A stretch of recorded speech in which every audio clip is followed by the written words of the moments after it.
genealogist.com. It's good to be back. I know it has been a while since I have been making videos, but I have a whole series I'm going to be uploading in the next several days. So let's get started. Today I want to talk about avoiding pitfalls, but particularly how to avoid pitfalls when it comes to Native American research. I have at least 5 tips I want to suggest that you follow. Let's get started. Number 1, follow the trail of names. Avoid the search for gold. What does that mean? Well, there are many people that I get emails from quite often who are very interested in trying to find some information on their family, hoping that they will be able to get some monetary gain. Somehow there is a feeling that having or documenting Native American ancestry somehow is going to give you financial gain, is going to give you an Indian scholarship, or maybe you'll get involved with one of the casino tribes or what have you. You know, you're not going to find many people who are going to help you if that is your goal. Always abandon that concept before you get started, because as a genealogist, my job is to find ways of getting that story, getting to those records, following the trail, following the documents. They're going to connect one generation to the generation that preceded it.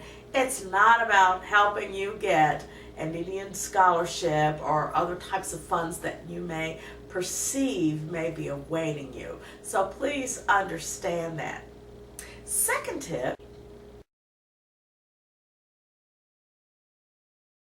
yes, stay focused on the records and not on racial features.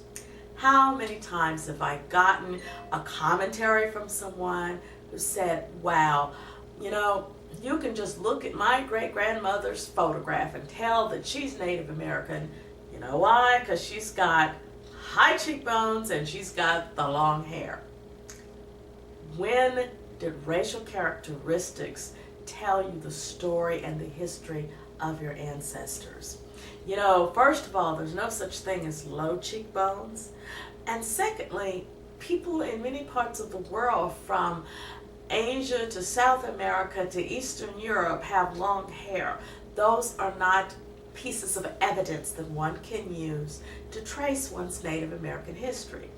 You want to stay focused upon the records. It's the records that are going to tell you the story, and they're going to be the ones that are going to connect you to the right geographic community, to the right social community in which your ancestors lived. If they lived in a region into East Tennessee, they probably had very little, if any, ever contact with a community of people who lived in the heart of the Choctaw Nation. So it's very important, yes, pay attention to those other factors such as geography, but by all means, let the records guide you by all means. Thirdly, call your ancestors what they were.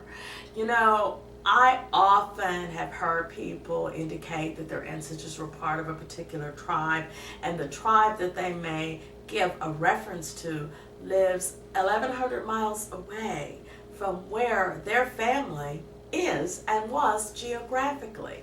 And it's very interesting. Probably the one most quoted, well, perhaps the second most quoted, probably the most quoted ethnic group is some variation of Cherokee, and many people will claim that there's a Cherokee ancestor somewhere in the line, but probably the second most quoted or misquoted association that individuals have is a reference to a Blackfoot ancestor. I've heard people from New Jersey, through the Carolinas, through Louisiana, other parts of the South make this claim.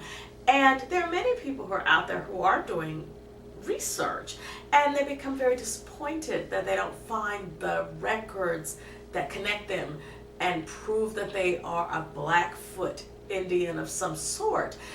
And what's interesting is that The request is so frequent that even now, if you go on the website of the Blackfoot Nation out of Browning, Montana, they even have a statement that if your ancestors are from the southeastern part of the United States, and they talk about a couple of geographic areas, chances are that maybe this was a nickname or a name that was used symbolically, but it really did not connect to them, because apparently there must be people who are calling or contacting the tribe as well for information. But it is important that you learn the geography. If you learn the historic geography of the region where your ancestors lived, you may find who the indigenous people who were living there at the time in which your ancestors were there. In addition, you may find out historically who was there when settlers came to that area. Find out with whom treaties were made, and sometimes with whom treaties were broken, as was the case many times. But it is very important that you follow the records. Stick to the geography, so you will be able to call your ancestors what they were. You're not going to find a record, mind you, that's going to reflect a community of Blackfoot Indians in New Jersey. There's just not going to happen. But at the same time, you also want to learn, well, who was in Eastern Tennessee? Who was in Northern Louisiana? Who did have a history that was there? That's what you want to do. And of course, what I'm describing is all part of embracing standard methodology. It's very important that you do this. One of the things that you also want, you want to maintain the integrity of your research. The operative word is research. You want to avoid invention. I have had individuals ask me questions to hopefully help them formulate a reason why they can't find a particular ancestor in a particular community.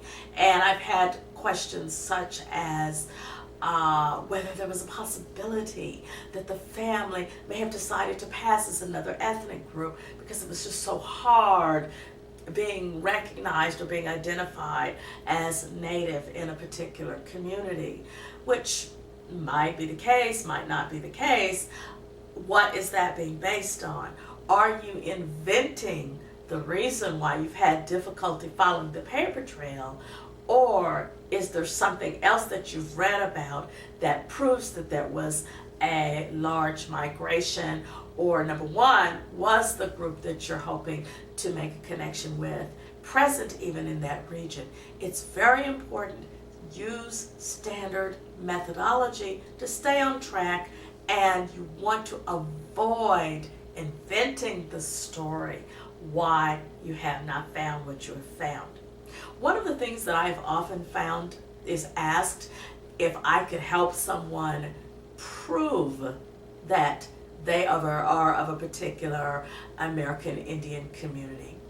And I find that the effort to research in order to prove, as opposed to research with objectivity to find, can be a little bit misleading. The person who's going to research to prove is sometimes not going to look at information objectively, because they're going to try and force the data into what they want it to be. If your mind is open and you're willing to say, there's a possibility that I might find something new, let me see what the documents reflect. Of course, you are going to analyze the documents when you find them, but your goal should be to research to find out what is there, to find out what some of those missing stories are, to find out what other clues that you can utilize to go on to research additional data. But simply, if you're beginning the process to prove ties to a Native American tribe, you really might get derailed.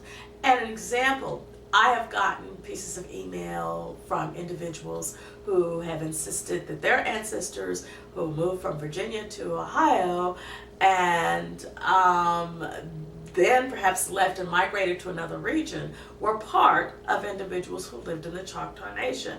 Why? Because they found their Ohio relatives on the Dawes Rolls. Really? You know, no one from Ohio would have been given a land allotment in the Choctaw Nation, which eventually became part of course, the state of Oklahoma in 1907 when statehood came. Many individuals have really run into what I would call a coincidence of names. This is a name that might reflect the name of someone in your family, but you know geographically your ties are from the Midwest and your ties are from Virginia, and you know, even though there may have been that oral history narrative in the family that there's Native American tie, that particular family is that you have found on the Dawes records, which did not include anyone from Ohio, that's not your family. And it's difficult sometimes to hear that because you want it to be so.